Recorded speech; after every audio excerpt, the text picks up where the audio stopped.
Madam Speaker. I call the member for Wollondilly. Thank you, Madam Speaker. I rise today to commend the 2011 budget handed down by our Treasurer. This budget is a sign that this government is a government committed to making disciplined decisions to get this state moving again. As the member for Wollondilly, I'm pleased to see the South West Sydney as a recipient of a number of funding allocations that are fundamental to the future prosperity of our region. This budget confirms our election commitment to leave no town, suburb or village behind in the state of New South Wales. There would be a government for everyone, that would also be a government that's disciplined but fair, and we would invest in the services and infrastructure that are so vitally needed. This budget gets us living within our means, yet it will rebuild infrastructure, rebuild finances, rebuild services.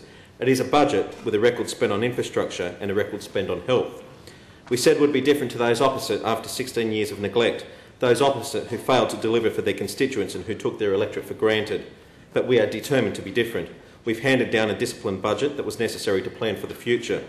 A disciplined budget made all the more difficult due to the $5.3 billion black hole left by Labor. A black hole we inherited both as a parting gift from those opposite and as a reminder of their economic incompetence. Madam Speaker, I stand before you today as a proud member for Wollondilly and as the proud member of this Liberal National Government. The 2011 election that afforded me the opportunity to stand before you today was not an easy task. It came at great sacrifice, hard work and determination.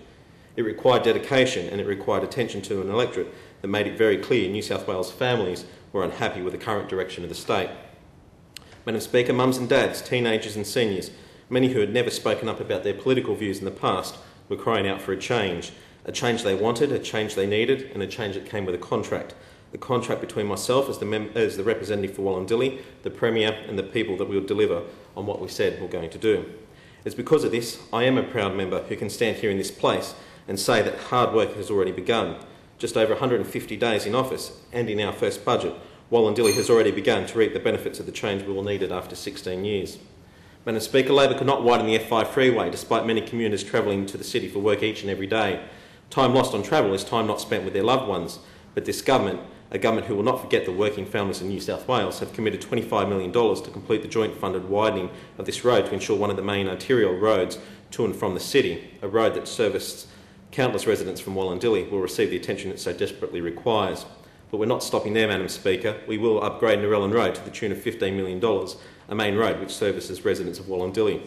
Furthermore, the Premier has visited Picton Road on a number of occasions and understands the significance of upgrades to this dangerous stretch of road. I'm proud that this government has committed $848,000 in this year's budget as part of $12 million spent over 4 years. Madam Speaker, Labor chose to neglect Campbelltown Hospital for 16 years, only to rely on a political stunt a month before the election in an unpalatable attempt to swing voters. Labor do not care for timely healthcare services in my electorate, yet we as a Liberal National Government are set to deliver spending on hospitals and health capital works over the next 4 years to the tune of $4.7 billion, 50% higher than those spent over the last 4 years.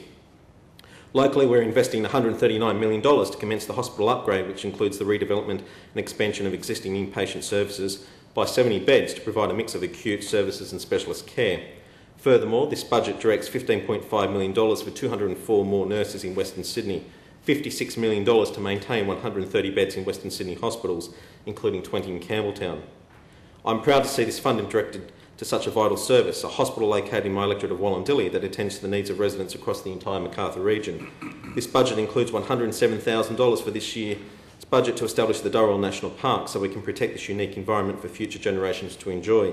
This is a commitment that the Premier took the time to explore himself, meeting local environmental groups. It's a commitment that Labor promised but failed to achieve. We're also delivering on the South West Rail Link with $292 million invested in this year alone. Western Sydney commuters will also benefit from the allocation of $152 million to buy and upgrade new train carriages. As part of our priority sewerage program, $41 million has been set aside this year to fast-track connection of homes to the sewerage network, including many in the Wollondilly area. Additional expenditure in the Wollondilly electorate includes $12.5 million for Elizabeth Macarthur Agricultural Institute for biosecurity upgrades, Warragamba Dam auxiliary spillway upgrades, road improvements to the tune of $1.4 million for sections of Hume Highway, Appin Road and Picton Road, money to complete Bingara Gorge Public School, which I look forward to the opening next year. Madam Speaker, and the list goes on and on. The New South Wales Liberals and Nationals' first budget delivers on our commitments and starts the process of rebuilding the state, and I commend the Treasurer and the Premier for their attention to the electorate of Wollondilly.